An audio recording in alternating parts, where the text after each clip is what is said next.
you just got the opportunity to move to Germany and you're thinking, okay, what documents do I need? What's my visa situation? How do I open a bank account?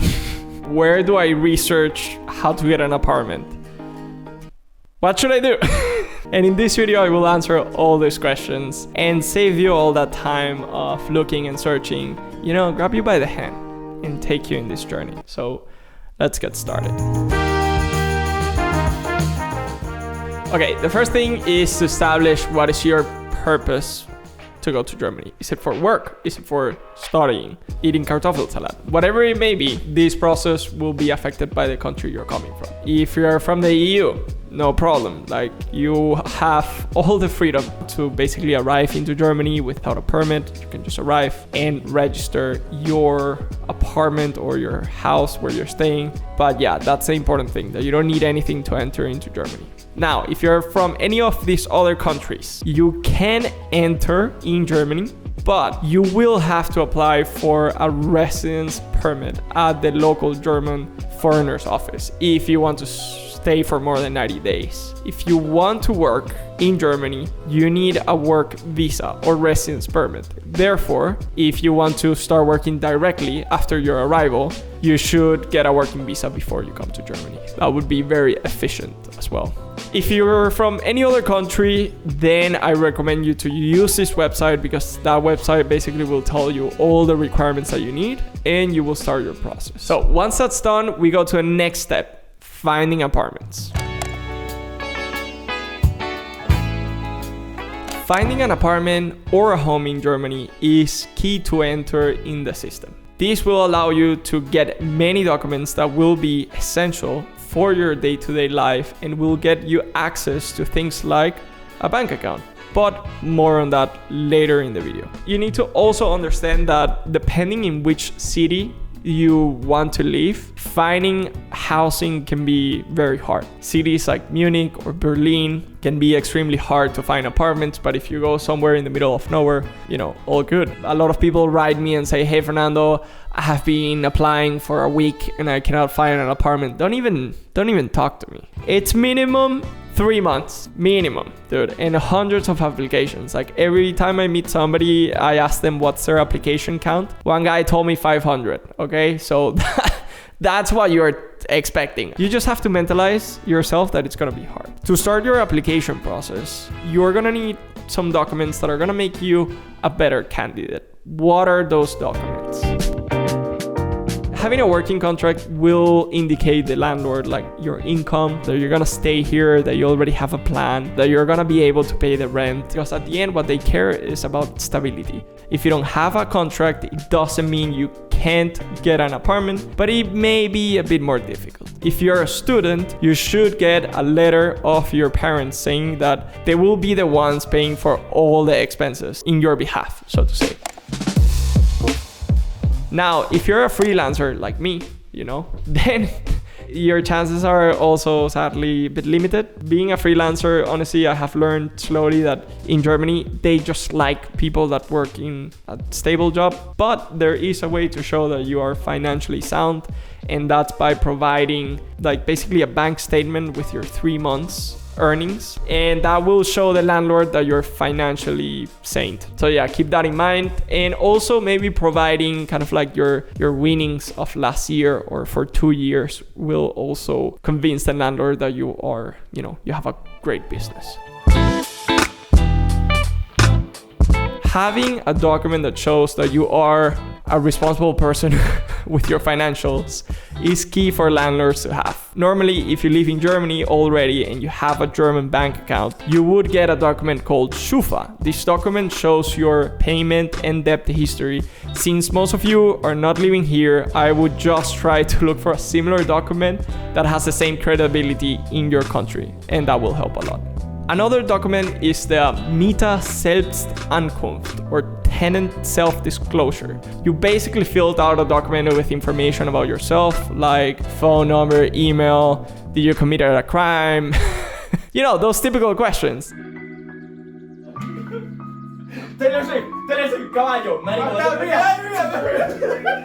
Talking about who you are and your goals can make the landlord pick you. Maybe you like playing tennis. and the landlord also likes to play tennis. And then he's like, oh wow, Fernando, you're such a cool tennis player. Grab the apartment, you know? No. Be ready to have some money saved up for 2 months because the deposits are expensive. There are a lot of scams out there, so please check out this super cool website. They cover very well all the information and steps that you should follow to prevent getting scammed, because there are a lot of scams out there. Like there is a landlord that it's not in Munich. Red flag.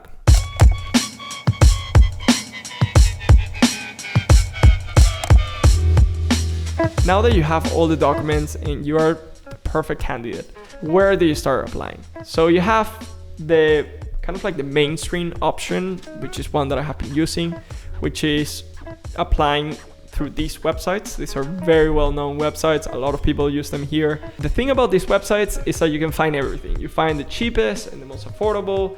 You have a lot of flexibility because you can select the area where you want to live. And in general, the only downside to these websites is that there's a lot of people applying to these websites. Like everybody is there. It's a competition, you know? I would not get discouraged. I would definitely not apply for apartments that have been over a month in the website. That's usually like a no-go because most probably the landlord just forgot to remove, you know, most of these landlords are like old and like they probably forgot to remove it, so it's gonna be a waste of your time. So just apply to the spots that have been there for like a week, maximum 2 weeks, because you always have to be the first one. Like here, these websites, what they do is that they put you directly in contact with the landlord, and basically the landlord can only read as many messages. You know, most probably he's gonna select the top 10 or something like this. So yeah, make sure to have notifications on, to apply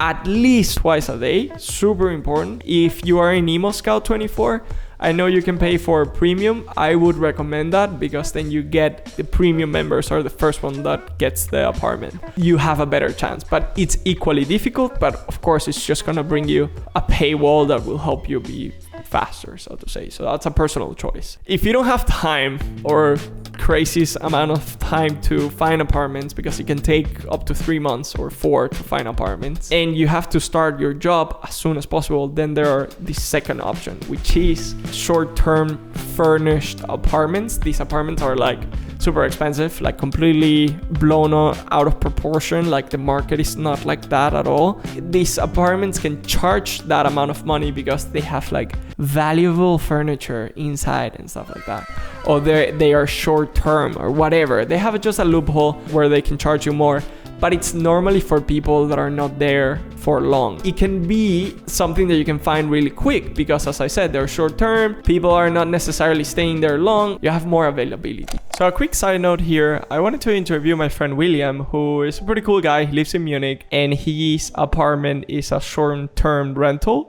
So I wanted to ask him what was his process and how is it going right now with his short-term apartments, and what are the benefits or disadvantages that, you know, it may bring. I was looking into several websites.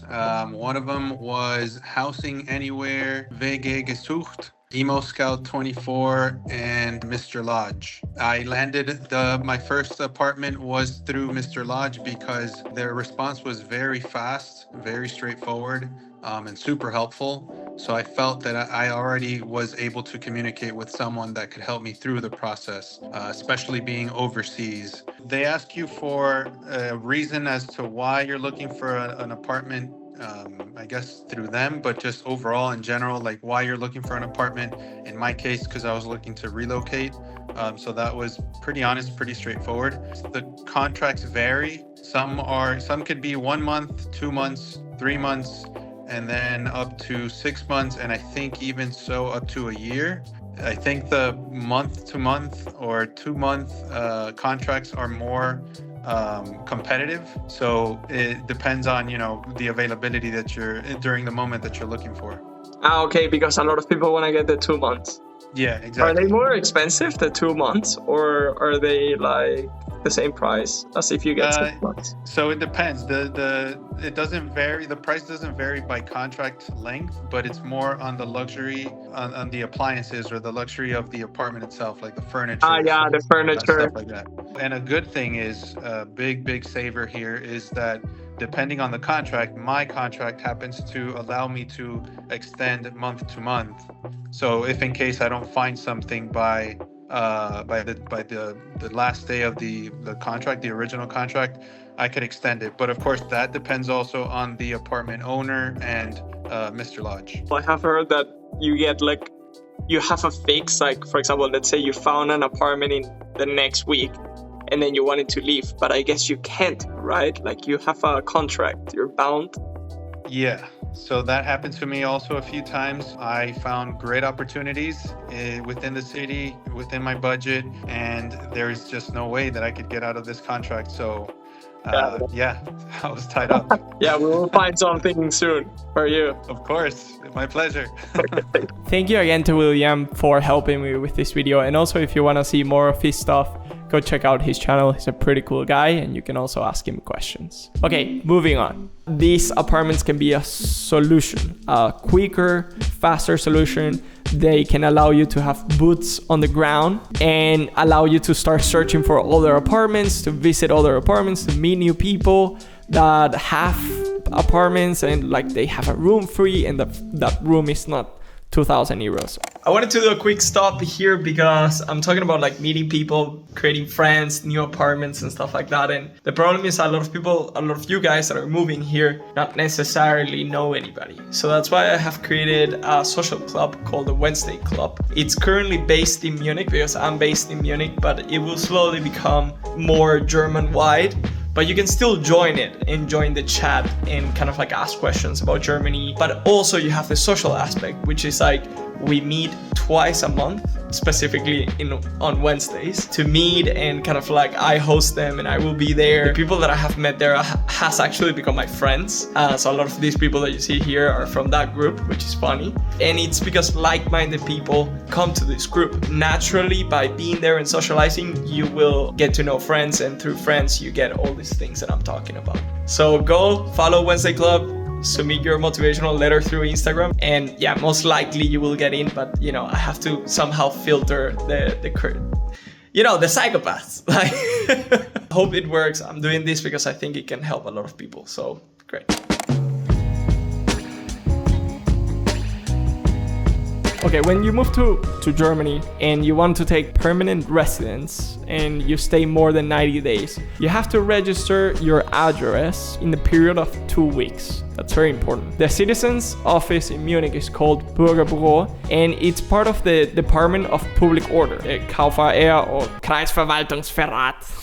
But anyways, this is where you go and this is where you register. And this is where you are gonna obtain all your documents. There are locations in each city, so it's a simple Google search and you should be completely fine. You have to register in person, or you can also give another person a letter that basically authorizes them to register in your behalf. For the registration, you need your valid passport or identification card. In addition, you need to present a written confirmation from your landlord, and it's called Wohnungsgewerbebestätigung. So make sure your landlord gives you this document or signs it. I have linked it in the description. The best way is online. It takes just a few minutes if you want to go there or call. It will take a long time, so I wouldn't recommend it. The online thing is just that it's in German, but you can just use Google Translation. And I also have done a video separately where I show you step by step how to do it. So just go, link in the description, and watch that video.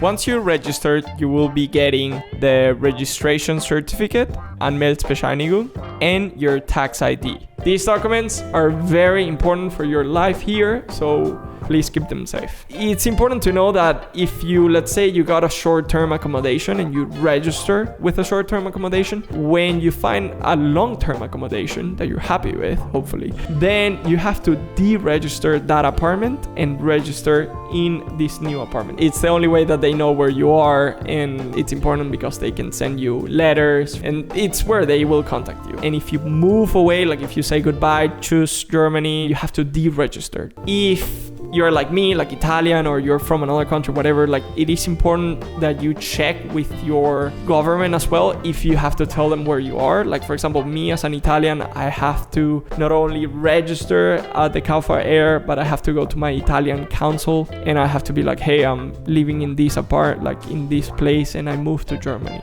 It's not the case with every country, so just make sure to check separately with your country if you need to tell them, hey bro, I'm here. So okay. What's up guys? Quick update about this topic. Now there is a way that you can register and deregister your apartment online, but it only works if you're European. So sadly for everybody else, this doesn't work, I guess, for now. You just have to go to this website and kind of like follow the steps. You just need your valid ID. But the cool thing is like now you can do this online and you don't have to go to the Bürgerbüro and be there and do the meeting. But yeah, that's kind of cool. Not a lot of people know about it, so I thought that I would integrate it now on this video. So yeah, okay, on to the next one.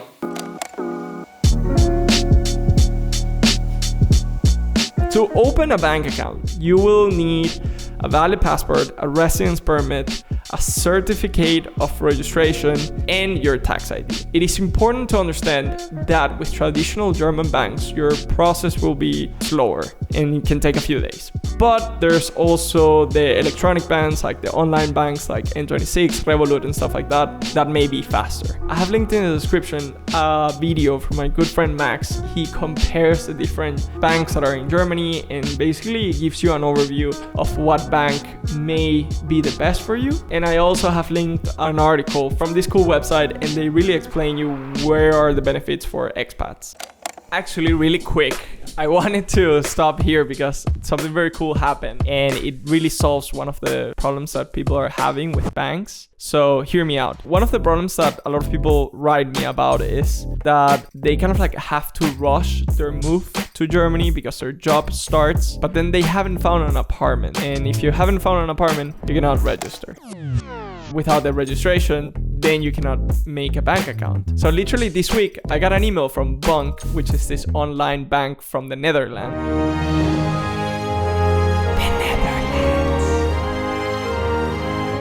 And one of the things that they're doing for expats is that they're offering kind of like a 90-day period where you don't need your tax identification number. And that's pretty cool because it will really help you solve that problem that many people have when they come here, where it's like you need to start paying things or your employer wants to start paying you, but you don't have a German bank account. And that's one of the biggest problems. Like, how do you start getting money? So definitely go check out Bank. They have a lot of cool features that are beneficial on your everyday life. And remember to use my link in order to support the channel. And I'm really happy to promote things in this channel that honestly solve a problem. Okay, moving on.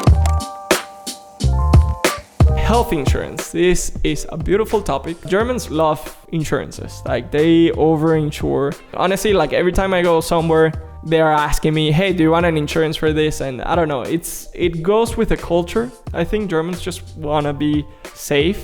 When you move to Germany and you have a job, you are insured. There is private insurance and public insurance, but most of the people that are on a work contract, they get public insurance. Private insurance is kind of like smart if you're earning above a wage, because the public insurance goes up with your income. So if you're earning a lot of money, then the public insurance is going to be like, okay, we want more. Depending on your situation, a private insurance will make sense, especially if you earn a lot. But for most people, also me included, I am with the public insurance because it's sometimes the most affordable and it just makes sense with my current situation. Of course, there's benefits of having a private insurance, like you get faster appointments, which is honestly sometimes great. But overall, the public insurances, they cover a lot of things. Like for example, if you want dental insurance and stuff like that, most of your insurance that you have at your job won't cover certain things. So that's where you're gonna need to start adding insurances. But Fernando, I don't have a job. Do I still have to pay insurance? Yes.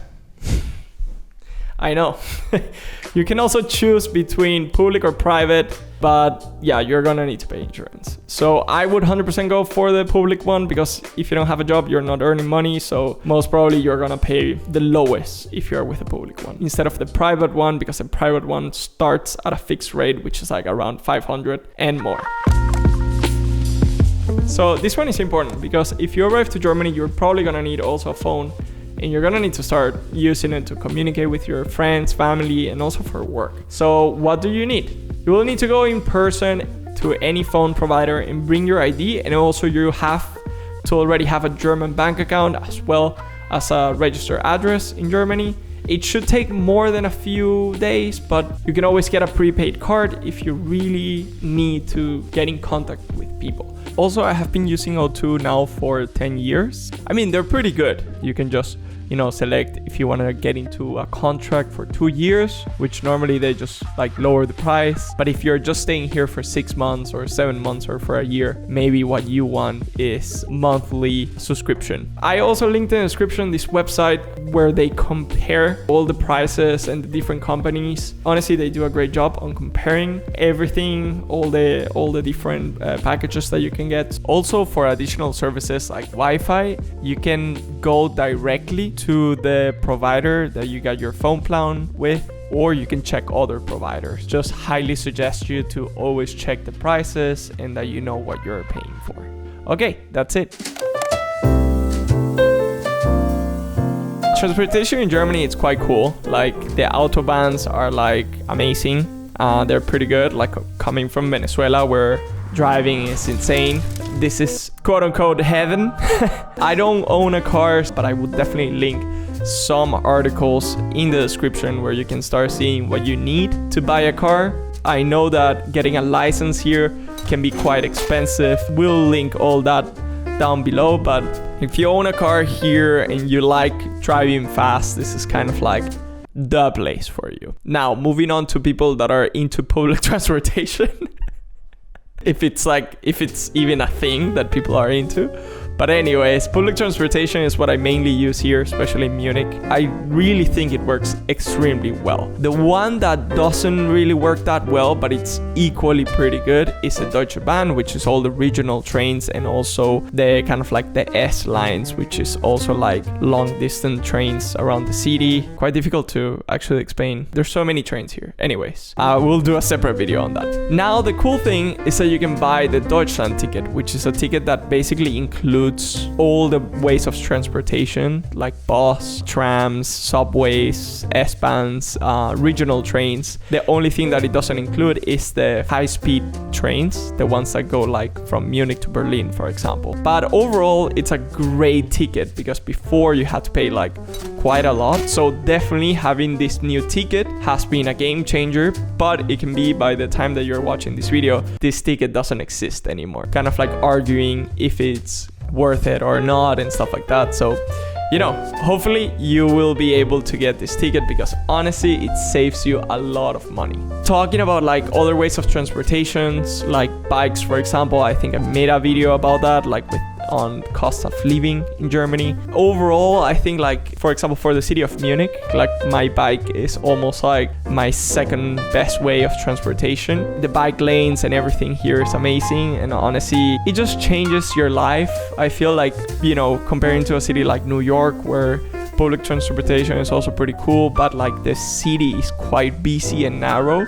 It makes it quite difficult to, just be with your bike. But here, man, I don't know why, especially in Munich, it is super nice. I guess the only things that you're gonna need to pay is, bike repairs and if somebody steals your bike. But that doesn't usually happen in Munich, but never say never.